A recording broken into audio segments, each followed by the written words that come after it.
Then Pilate took Jesus and had him flogged. The soldiers twisted together a crown of thorns and put it on his head. They clothed him in a purple robe and went up to him again and again, saying, "Hail, King of the Jews!" And they slapped him in the face. Once more, Pilate came out and said to the Jews, "Look, I am bringing him out to you to let you know that I find no basis for a charge against him." When Jesus came out wearing the crown of thorns and the purple robe, Pilate said to them, "Here is the man." As soon as the chief priests and their officials saw him, they shouted. But Pilate answered, "You take him and crucify him. As for me, I find no basis for a charge against him." The Jews insisted, "We have a law, and according to that law he must die, because he claimed to be the Son of God." When Pilate heard this, he was even more afraid, and he went back inside the palace. "Where do you come from?" he asked Jesus, but Jesus gave him no answer. "Do you refuse to speak to me? Don't you realize I have power either to free you or to crucify you?" Jesus answered, "You would have no power over me if it were not given to you from above. Therefore, the one who handed me over to you is guilty of a greater sin." From then on, Pilate tried to set Jesus free. But the Jews kept shouting, "If you let this man go, you are no friend of Caesar." Anyone who claims to be a king opposes Caesar. When Pilate heard this, he brought Jesus out and sat down on the judge's seat at a place known as the Stone Pavement, which in Aramaic is Gabbatha. It was the day of preparation of the Passover. It was about noon. "Here is your king," Pilate said to the Jews, but they shouted, "Take him away! Crucify him!" "Take him away!" "Shall I crucify your king?" Pilate asked. "We have no king but Caesar." The chief priests answered.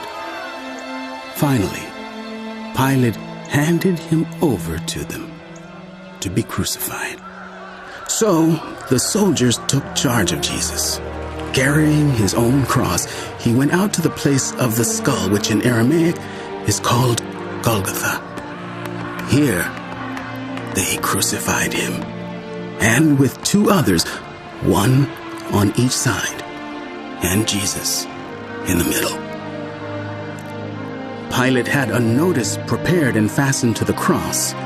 It read, "Jesus of Nazareth, the King of the Jews."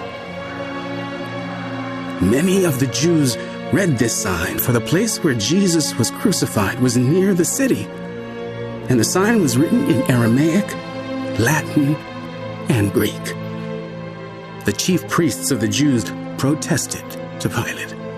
"Do not write, 'The King of the Jews,' but that this man claimed to be King of the Jews." Pilate answered, "What I have written, I have written." When the soldiers crucified Jesus, they took his clothes, dividing them into 4 shares, one for each of them, with the undergarment remaining. This garment was seamless, woven in one piece from top to bottom. "Let's not tear it." They said to one another. "Let's decide by lot who will get it." This happened that the scripture might be fulfilled that said, "They divided my clothes among them and cast lots for my garment." So this is what the soldiers did. Near the cross of Jesus stood his mother's sister, Mary, the wife of Clopas, and Mary Magdalene.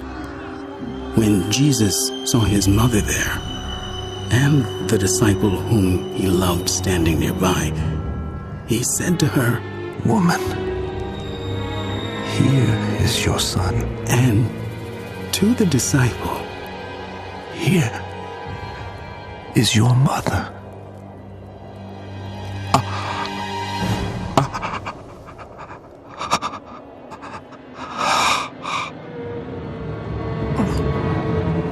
From that time on, this disciple took her into his home.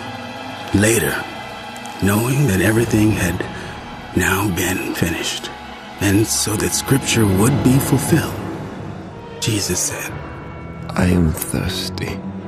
A jar of wine vinegar was there. So they soaked a sponge in it, put the sponge on a stalk of the hyssop, and lifted it to Jesus' lips. When he had received the drink, Jesus said, It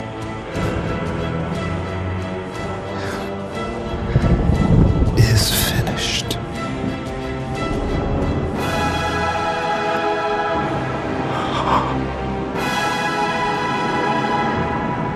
With that, he bowed his head and gave up his spirit. Now it was the day of preparation, and the next day was to be a special Sabbath.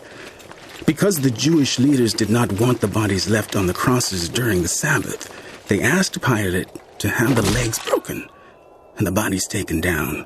The soldiers therefore came and broke the legs of the first man who had been crucified with Jesus, and then those of the other.